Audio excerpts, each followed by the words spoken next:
di Indonesia akan bisa lama sekali. Karena kita tidak serius untuk menekan laju penularan, di mana masyarakat itu didorong untuk melakukan aktivitas, untuk memulihkan ekonomi secepat-cepatnya, tapi tanpa untuk mengatasi pandemi menurunkan penularan.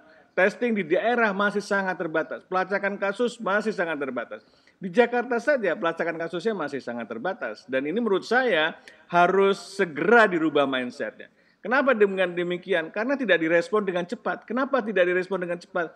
Karena melalui birokrasi yang menurut saya harus direspon oleh Presiden dan para pembantunya, kementerian untuk melakukan. Yang bisa melakukan surveillance itu adalah Kementerian Kesehatan menurut topoksinya. Bukan Satgas, bukan komite. Mereka bekerja sama dengan dinas-dinas kesehatan. Mereka yang sudah terbiasa dan sistemnya sudah jalan, itu yang harus dioptimalkan. Karena dalam mengatasi pandemi, bukan mengharapkan vaksin. Vaksin itu bukan solusi jangka pendek, itu solusi jangka Oke. panjang. Solusi jangka pendek ini adalah surveillance, yang tadi testing, pelacakan kasus dan isolasi, dan kombinasi dengan perubahan perilaku untuk penduduk supaya mengurangi risiko. Antara lain apa? Membatasi gerak penduduk dan juga Oke. melakukan 3M.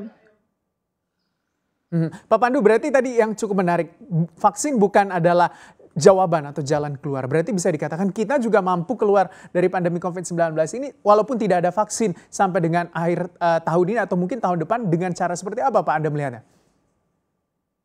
Iya, jadi kan sebenarnya risiko penularan kita udah tahu dari mana risiko penularannya. Vaksin itu solusi jangka panjang. Belum tentu tahun ini atau tahun depan akan ada vaksin. Itu masih tidak mudah mendapatkan vaksin yang betul-betul efektif dan aman.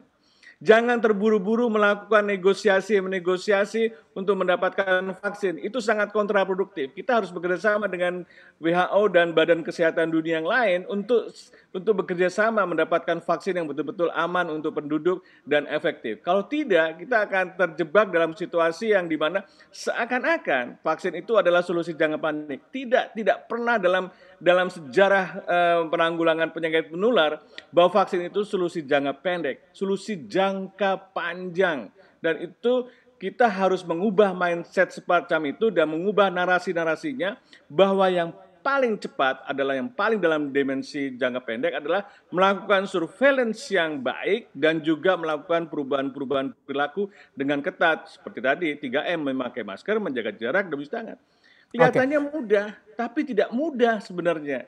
Dan karena tidak dilakukan dengan serius, tidak ada plan, tidak ada monitoring evaluasi. Kita kan negara modern, sebagai negara modern, manajemen penanganan wabahnya harus modern dan harus dilakukan oleh sistem pemerintahan yang di mana dipimpin langsung oleh presiden dan juga dibantu oleh para menterinya.